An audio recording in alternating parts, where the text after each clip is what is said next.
Hi, welcome back. Today we are talking about operations with radical expressions.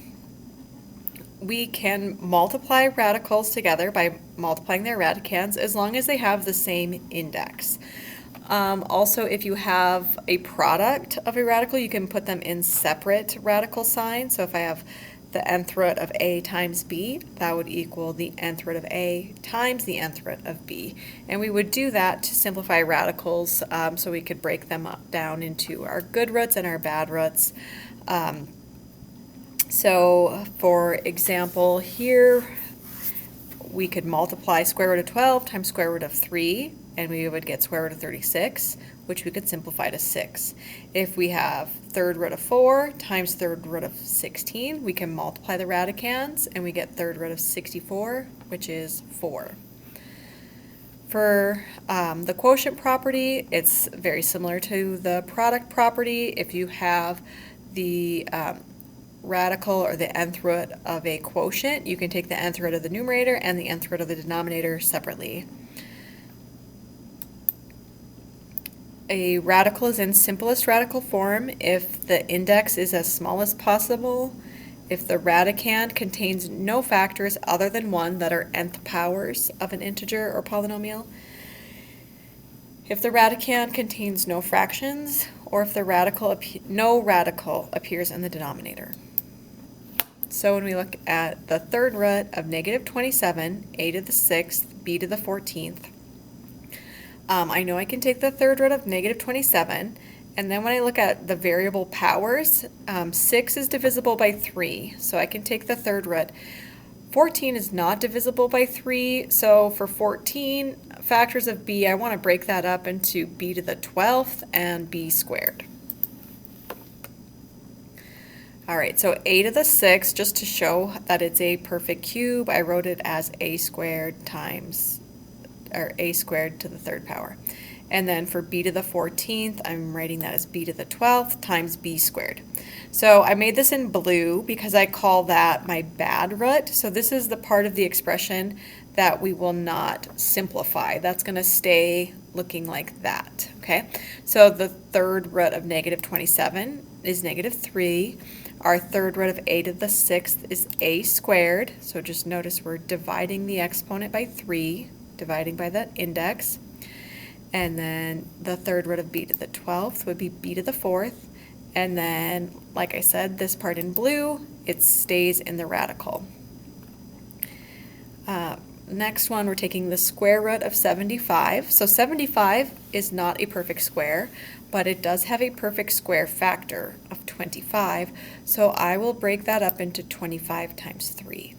12 is divisible by 2, so our index is an understood 2 here, so I'm keeping that as is. And then 7 is not divisible by 2, so I'm breaking that up into y to the 6th times y.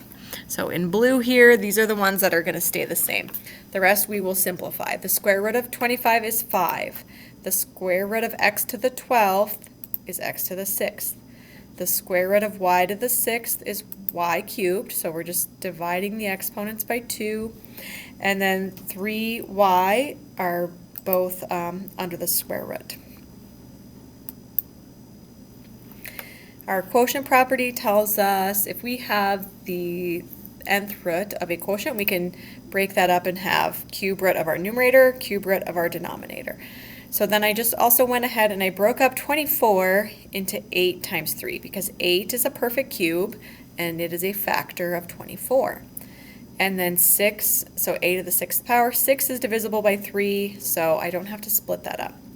And then 125 is 5 cubed, so I just want to show how we're simplifying the third root of 125.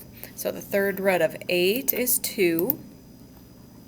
And then the third root of a to the 6th would be a squared. And then we've got our bad root, I call it. That stays in your radical sign. And then the denominator, the fifth root of 125 is 5. So we don't have a radical in our denominator anymore, so we have that as simplified as we can get. For part B, it's the fourth root. So when I look at 80, I'm thinking about 80 is not a fourth power. but 16 is, and 16 divides into 80. So I'm going to break that up into 16 times 5, and then 14 for our variable exponent. 14 is not divisible by 4, so I break that up into y to the 12th and y squared, because 12 is divisible by 4.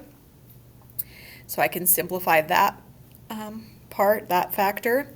And then in the denominator, 256 is a fourth power, and z to the fourth is also a fourth power. So those are in orange. Each radical there will get simplified. So the fourth root of 16 is 2. The fourth root of y to the 12th is y cubed. So we're just dividing the exponent by our index. And then what we have in blue, that becomes fourth root of 5y squared.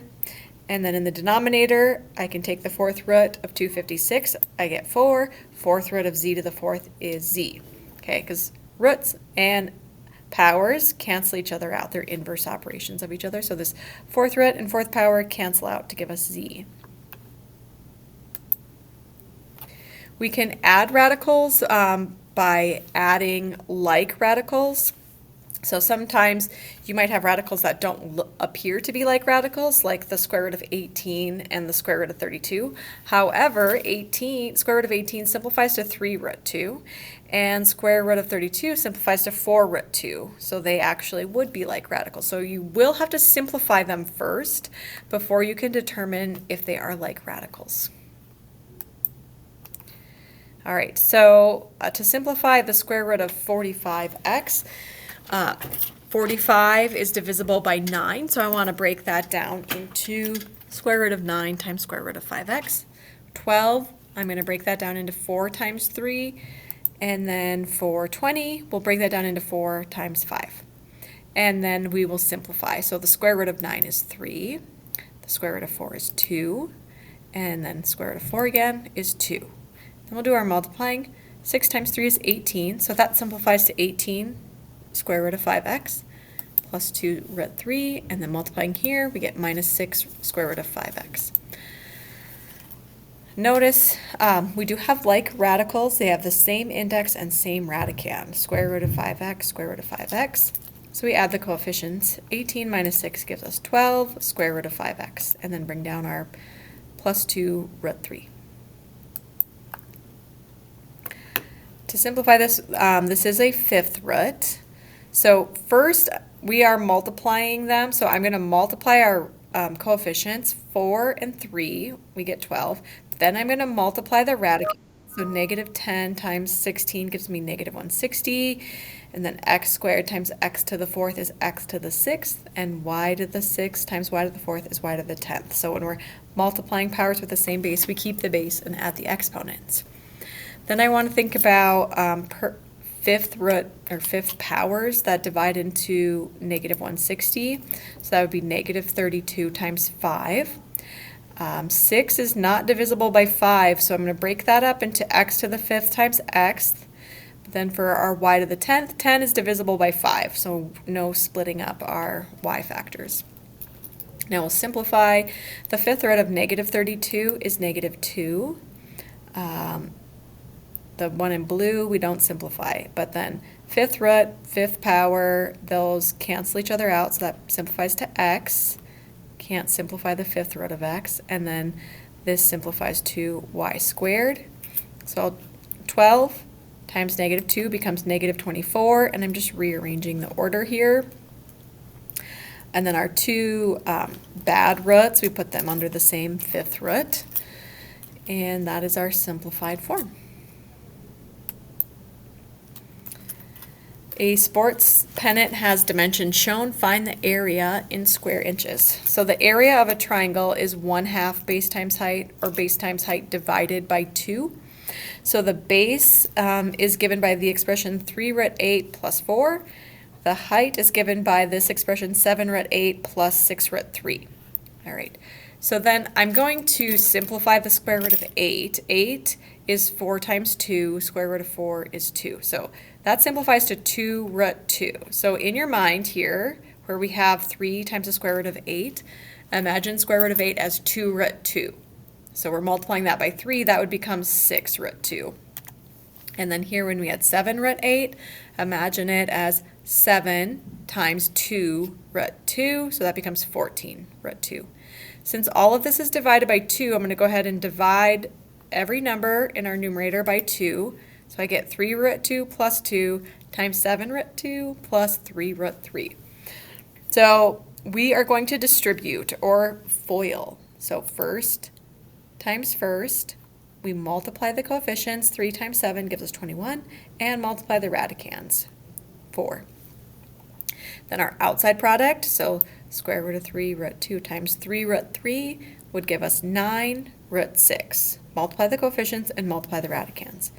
Now moving on to distributing the 2, I'm going to take 2 times 7 root 2, which gives us 14 root 2, and then 6 Need to see Grace root 3. Deborah to Student Affairs, please.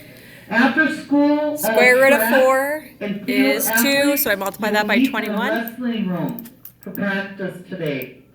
Don't forget there's a boys wrestling team meeting. This will be held after school today in room 50.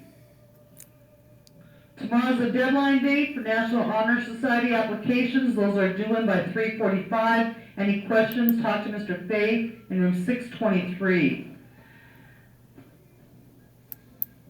Guest request form for guests coming to prom. Those are due in by the 17th of March. No exceptions in order to get your guest approved. If you want to run for student council, make sure you get an application form, get that completed, turned in to Fay, Bergeron, or Student Affairs by March 7th. Thank you. You cannot have a radical in the denominator, so what we have to do to rationalize the denominator is multiply by the conjugate. So it's like the same number but with a different sign between the two numbers. So the conjugate for our denominator is 2 root 7 plus root 5. So what happens in the numerator, we'll distribute the 4x. In the denominator, we FOIL first, outside, inside, last. When we combine our like radicals here, plus 10 root 7 and minus 10 root 7, add out. And then simplifying our denominator, 4 times 7 is 28. 28 minus 25 is 3.